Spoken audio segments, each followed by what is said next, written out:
Level वारियूं छोकिरियूं जंहिंजी वॾी का लेवल हूंदी थी, कंहिं ब्यूरोक्रेट जी धीअ थी वई बा, कंहिं ऑफिसर जी, कंहिं मिनिस्टर जी, उधर जाने का भी नहीं, गार्ड के जूते पड़ेंगे वो अलग, और मैं तुमको पहचानता भी नहीं है। हाँ सही आहे न, उधर जाने का नहीं।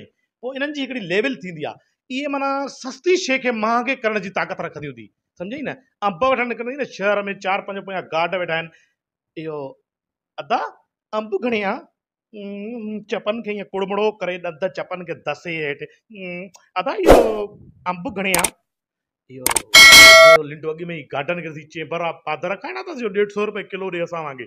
अदी इहो 100 रुपए आहे। ऐं अधी प्यार सां ईअं चवंदुसि कसम सां, दिलि जा अरमान मरी वेंदसि गार्डन जूं बंदूका ॾिसी, सम्झई न। त दिलि जा अरमान हाणे हर कंहिंजे दिलि में ऋषि कपूर त रहे थो न, इहा कहिड़ी ॻाल्हि आहे। पोइ सब्ज़ी वारनि में बि माना इहो इश्क जी माना इश्क आहे, जॾहिं कॾहिं बि वञी सघे थो। ख़ैर मुद्दे ते मोटूं था।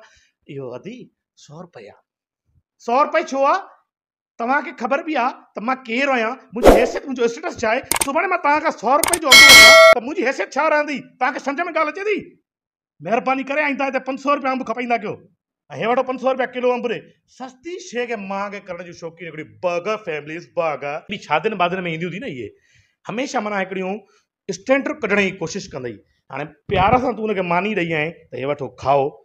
अदा इहो हे तव्हां खणी वञो, अदा चई रत साड़े थी छॾे न कसम सां, त माण्हू अॻिते वधे ई न भेण जो। लाखों सपनों में पानी फेर दिया मेरे।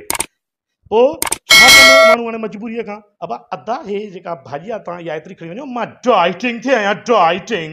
ऐं डाइटिंग खे ईअं शिके इंग्लिश पेश करण जी कोशिशि कंदियूं थी। मां त चवां त लड़कणे वारो साईं मुनवर फेल थी वञे इंग्लिश में, कसम सां। अहिड़ी कमी न आहे पंहिंजी इंग्लिश ॻाल्हाइण जी शौक़ीन। शिक शद मद एॾी पकी हूंदनी त माना लफ़्ज़नि सां सेक्स करण ते दिलि चए न, माण्हू हिकिड़ो वशी थी थो वञे यार। त अदा हे तव्हां खणी वञो, मां डाइटिंग कंदी आहियां, डाइटिंग।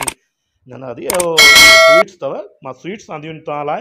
तव्हांखे इंग्लिश ईंदी आहे? हाणे माना असां चूतिया आहियूं या हे जख आहिनि? मां 30 साल 15 साल सिंधी यूनिवर्सिटी आहे पोचा ॿुहार ॾेई जेके छोकिरा पास था थियनि उहे चूतिया आहिनि। तूं सियाणी आहे जो असांखे स्वीट्स जी ख़बर न आहे त स्वीट्स छा थींदो आहे। हिननि जी हर ॻाल्हि माना हिकिड़ी निराली हूंदी थी।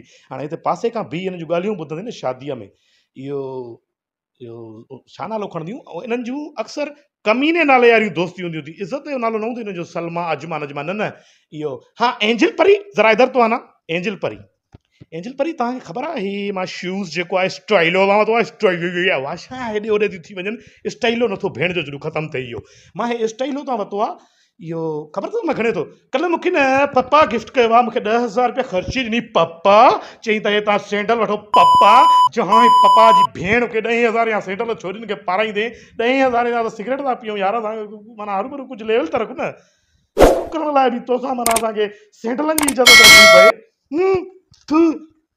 लानत आहे यार अहिड़ी कसम सां हिकिड़ी कुड़मुड़ी ज़िंदगीअ ते।